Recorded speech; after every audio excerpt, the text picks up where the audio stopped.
everyone, I'm Caroline and welcome to my home on the hillside here in Wales, and today we're going to make something fun and whimsical. Nothing sensible and glamorous, it's going to be something that's really enjoyable to make and I think is going to look lovely.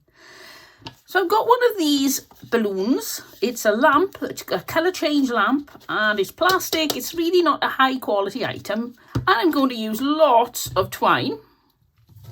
And this one is not a fast craft. This is going to take a little bit longer than my usual crafts. It could be much longer depending on how you choose to do this. But let's make a start. So the first thing I'm going to do is divide this top part into 8 pieces. So I'm going to use this mandala marking piece of plastic and a China graph pencil. I don't know if it'll focus up there, but I'm going to... This is divided into 8 sections, so I'm going to mark those sections with my pencil. And when I've got all 8 sections marked, I'm then going to run some masking tape down the outsides of every alternative section because we're going to paint them. Come from the top, down touching the one marked, right to the bottom. And then I want to be on the outside of this mark too. So right up to the top, onto that mark, and down to the bottom, coming back in again. The next thing to do is to prepare some paint. So I just want to make this acrylic paint a little bit easier to stick to the plastic. So I pop some of that in my pot. And then I'm going to add some talcum powder. I love this Johnson's baby powder, it smells lovely. And I'm going to add a tiny, tiny bit of water. Like that. That was possibly a bit too much, and then give it a good stir. Now you can use baking soda to do this, or you can use some chalk paint and that'll do equally as good a job. And then you just get your paintbrush and you fill in this whole section. And when you're finished, you take the tape off and, making sure the paint is dry, move on to the next section. So to save you watching paint dry, I've already done 3 of the sides on this, and I'm going to show you how to do another section. Now I don't like to stick masking tape over the top of chalk paint just in case. So I'm going to cut the top of this at an angle. Then I'm going from the top, this is a bit fiddly. I want to touch that line, touch the top without overlapping the tape.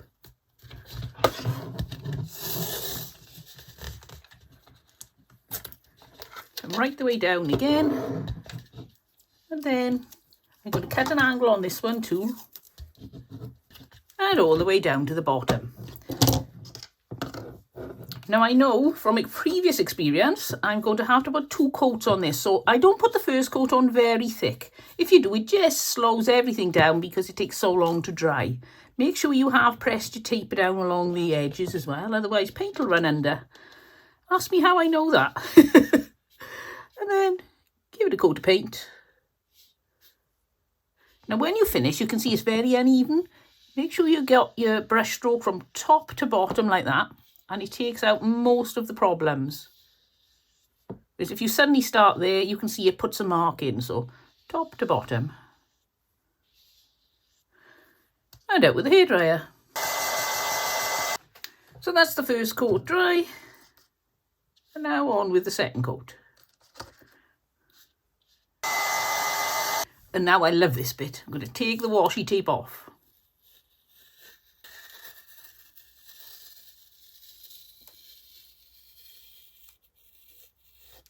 To clean the edges up, I get a stick, or you could use a Q-tip or something like that. And you can see where I didn't press the washi tape down tight enough there and it's made a mess. But you come along, it's easier to do it with a stick or something rather than just try doing it with a wet wipe because you can't get the straight edge. Now look at that. That's coming along nicely. I'm going to put that now to dry perfectly. I'll clean the end up there as well. I'm going to put it away to dry. And then we'll come back to that later. I want to make something to go right around the base of the lamp. So I've cut this 12 inches long and 2.5 inches wide. Now we need lots and lots of string. Now if you want to speed up this section, you can get yourself some burlap. And you can just cover this with some burlap. But I fancy doing something a little bit more fancy. So either you glue that on and then catch up later, or I'll show you how you can make this look a little bit more special. I've got this 5-inch piece of card and I'm going to get some twine, and I want to cut some 5-inch pieces of this twine. I never am quite sure how many to do, so I usually make some and then come back and make some more. I'll need a lot more than that, just so I can show you what I'm going to do. And then chop at the top,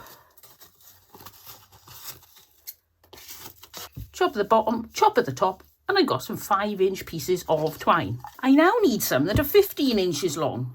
So I've measured this book. It is 6.5 inches, which is about 12 inches plus about 1.5 inches in depth. So it's going to be fine.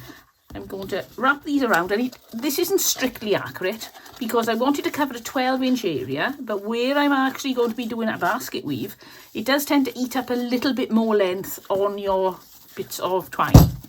Oops.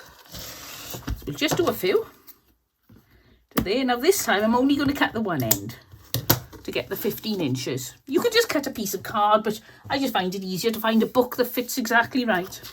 Now for the slow bit, which you may find enjoyable, you may find relaxing, you may find drives you up the wall. I personally find it quite relaxing to do. So I'm going to get 3 of my shorter lengths, and they're going to be running down the length of the basket coming from the back. So now I put a bit of hot glue along the edge there. And the reason why I do this in 3s is because I'm going to use 3 pieces as one strand. And if I put them on 3 at a time, it saves me counting. I know I've got the right amount of strands. Otherwise you could end up with 1 or 2 spare at the end.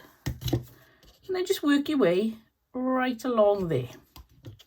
Now to speed it up, I'm going to pretend I've done all the way down there, and now we're going on to the longer length. So again, you want 3 at a time. And this time we're coming in the other direction. So I'm going to put the glue there. Make sure it is behind the piece of cardboard. I'll show you there. And then pop those on. And that section of 3 is done. And then the same right along this edge of this piece of cardboard. You haven't got to be extremely accurate, which is good for me because I'm not the best measurer or accurate person in the world.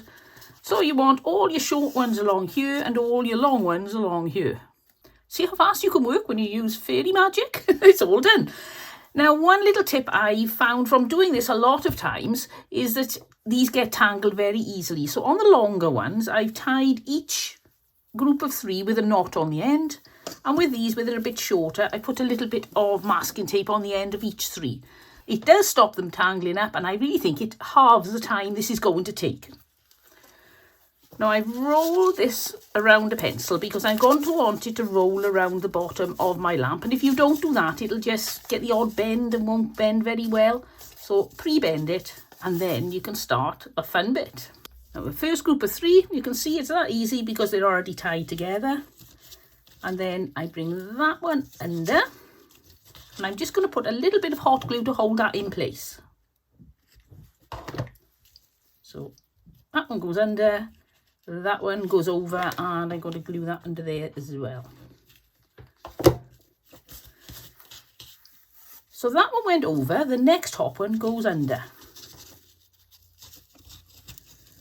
And then the next top one goes over.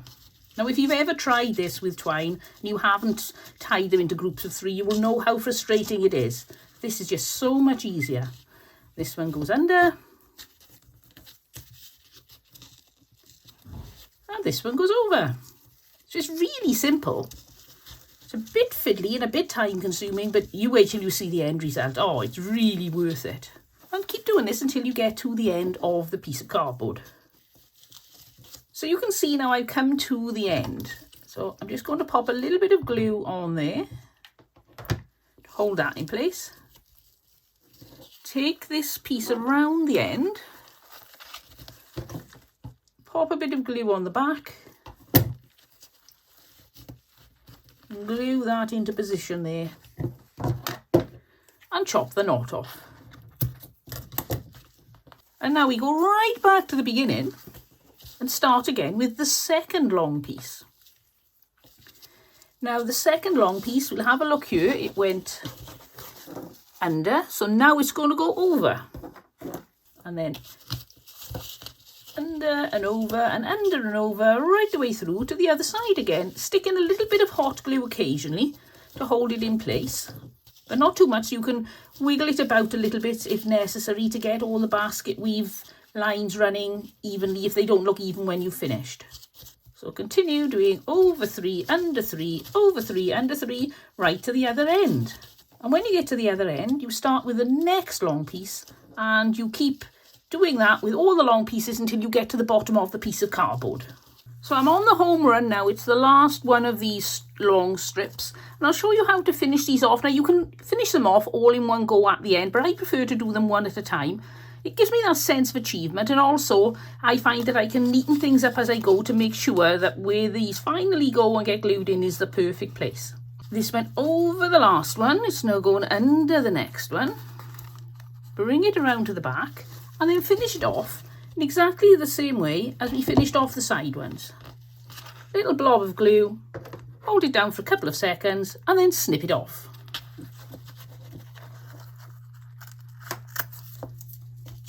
And then on to the next one. So it went under that one, it's going over this one.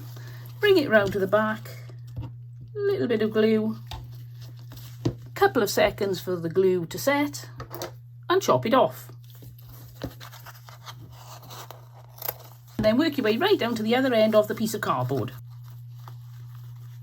As you can see, when I'm doing this as I go along, that is much neater than this bit down here. So I really think that this is the best way, but the method's up to you completely. And for my very last bit of gluing, I'm going to glue this around the corner.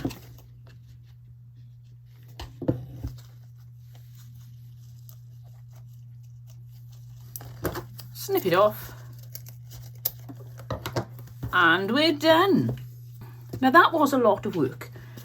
If any of you are going to try this, I have to warn you, this is not a 10-minute job. It's going to take you at least an hour, but oh, it is so fulfilling and it really is beautiful when you've finished. But now we go to set that to one side and do the next section. For this section, you'll need some long pieces of twine. I'm not going to make them so long because I've already made these in advance because I knew it was a long job again. As I've said, this isn't a quick craft, but it is very fulfilling and a lot of fun. So when you've got 3 pieces of twine, tie a knot in the top. Now get something heavy. I just happen to have a pile of plant pots here, so pop that on the end there. And then you need to make a braid. So for your braid, you've got 3 separate lengths of twine. So you bring the out one to the inside here, then this outside one to the inside this way. Then you bring this outside to the inside and this outside to the inside. So out to the in, out to the in, and you just keep doing that. And then when you've done it a while, you'll be able to do it really quickly, but it does take some practice and the ends will knot up. So occasionally, don't leave it too long and just pull the thread through. Outside in, alternating left to the inside, right to the inside. Like that. And then don't forget, every couple undo your thread or untangle your thread. And when you get to the bottom, you can just tie a knot in that end. If I show you, this is what you come up with. So these are all the ones I made earlier. As you can see, there's a lot of this. I think I may have made too much, but I wanted to make sure I had plenty for the job in hand. So now I'm going to join this up around the base of the lamp. This is where filming could get difficult because now I've got this very tall lamp in the way. So re-roll it because the glue is making it very stiff now. So it's all nice and bendy. Yep, that's nice and bendy. Now I'm going to glue this onto the bottom of the lamp, but I'm going to leave a little tiny gap at the back where the switch is because I want to be able to reach in for that. So if my measurements are right, which it was a perfect measurement, but now I put this extra twine on here, it'll make it a little bit shorter, so hopefully there's just enough to pop your finger in. We'll find out.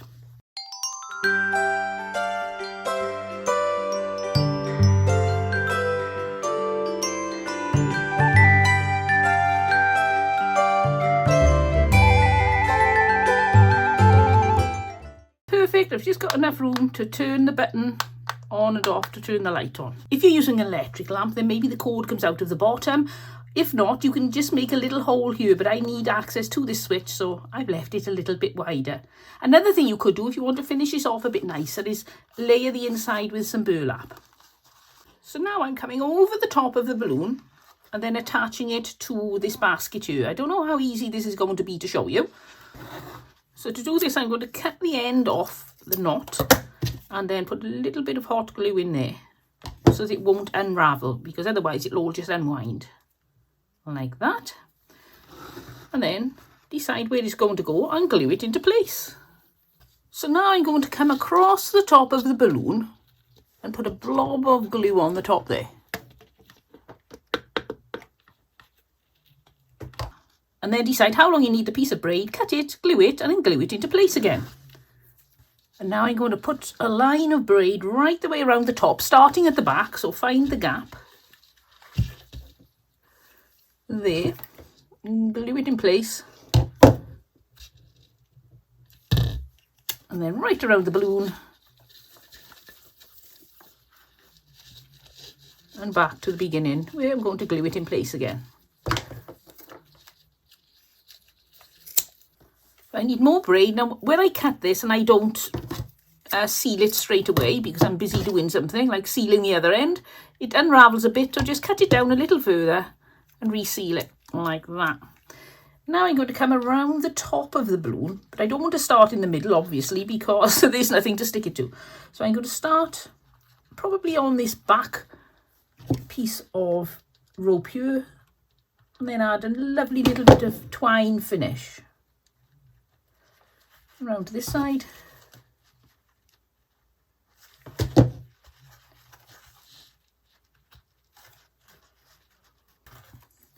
This will just add a little bit more integrity to the back as well. And now work your way right the way round, trying not to get glue everywhere like I have. And stick it on. And now I'll stick a bit of braid around the bottom.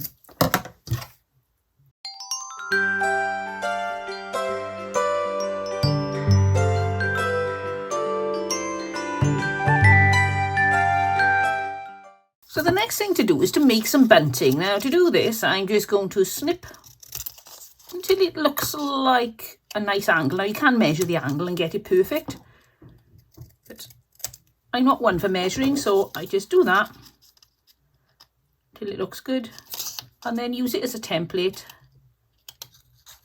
to cut lots and lots of these out. Don't keep those ones. By turning the cardboard alternate ways, you save a lot of cardboard, and you need lots and lots of these little bunting strips. I would say, make about 40 or 50 even, because you can make as many as you want to have. And now you just glue them along a piece of string. I'm leaving 2 centimetres between each, roughly, and it's just a matter of doing that right the way along your bunting. Measure your 2 centimetres, a little blob of hot glue, and down you go. Now I want to put the bunting on 2 separate areas. The first place is going to be around the top. So now I'm just going to glue these to this circular rope. I'm sure there's a technical term for it, but I don't know, not being a balloon flyer.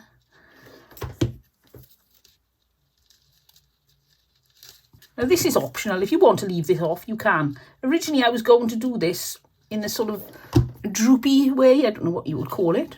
Just call it droopy, but I've decided to do the droopiness on the basket and keep this right up on the top piece of rope, whatever it would have been on the balloon. Now you could glue the bunting directly onto this piece of rope. I like the idea of it being a little bit thicker where this is. I don't know why, I just do. I think it looks more decorative. But if you want to just put it, you could put it straight onto the braid if you wanted to, and then put the braid on. But this is how I decided to go for it. It's the same with all craft things. Put your own mark on things. If you fancy doing something a different way, don't think, oh, that's not the way I'm supposed to do it. You're supposed to do it the way you like it. That's the only rule. Well, I've just changed my mind again. I'm not going to do these droopy. I'm going to stick them along the edge of the basket, I think. in a straight line.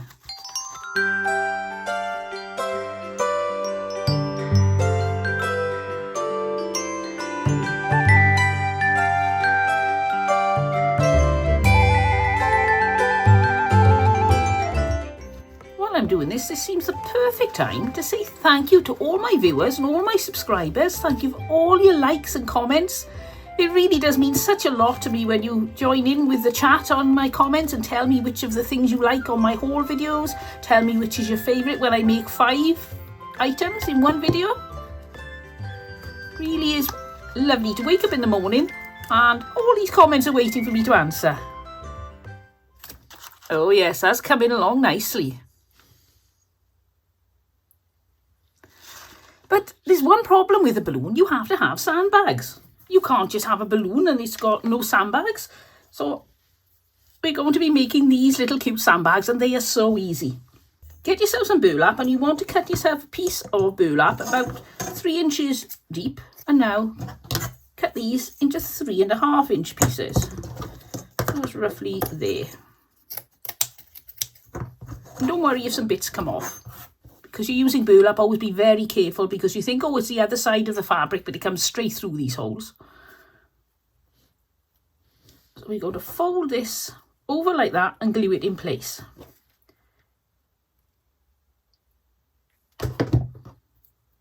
Over there. But don't press it down onto the bottom piece of fabric. Otherwise it'll glue to that. So you've got the seam at the back. Fold it roughly into the place it's going to be and cut up just about, 1/2 inch-ish. Don't worry about being too accurate. And then cut across on the back, not the front. And now you've got a little flap. Just trim that in a little bit, like that. And now we're going to glue the flap closed. Just like that.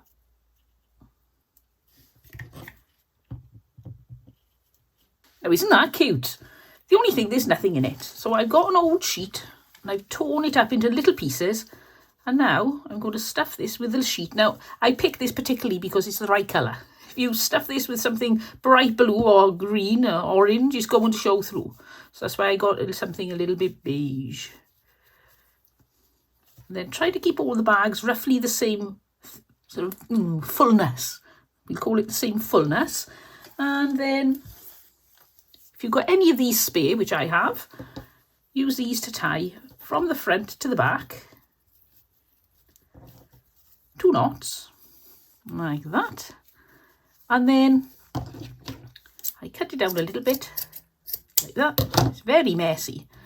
Fray the edges a little bit, make them look nice and rough. You haven't got to do that. You may even want to finish the edges lovely and all neat and tidy, but that's the way I like to do them. So 2, let's make another 2. So now I'm going to hang the 4 little sandbags by just gluing the bit of twine inside the basket. So now what are we going to do with this basket area? Now if you've got a soft toy, you could put him in there if it's your child's favourite soft toy, and look at that. That's fun, isn't it? But you may not want to put a soft toy in, so what else could you put in? Well, you can just fill this with some burlap if you wanted to. And that way then you can still get your finger under the burlap to turn the light on, or you could put some florals in. Let's have a look what this looks like with some florals.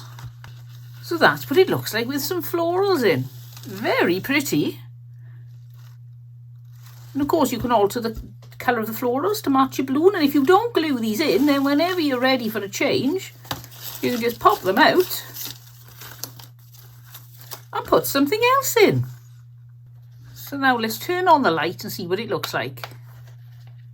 Oh yes, isn't that pretty? And this is a colour changing light. It takes a while to change, but you can just see the colour starting to change there.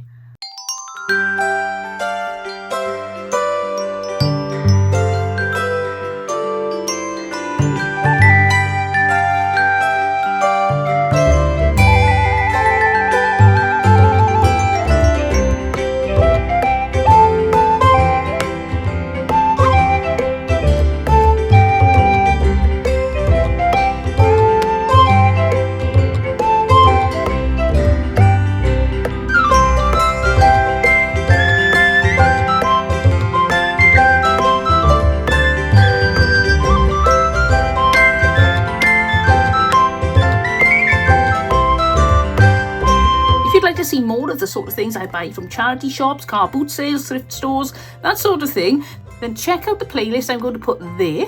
And you can see some of my haul videos to see what I've got. Look at that big blob of glue on the front there. If you've enjoyed this video, then please give me a thumbs up and I'll see you all next time. But until then, don't forget, have fun. Bye.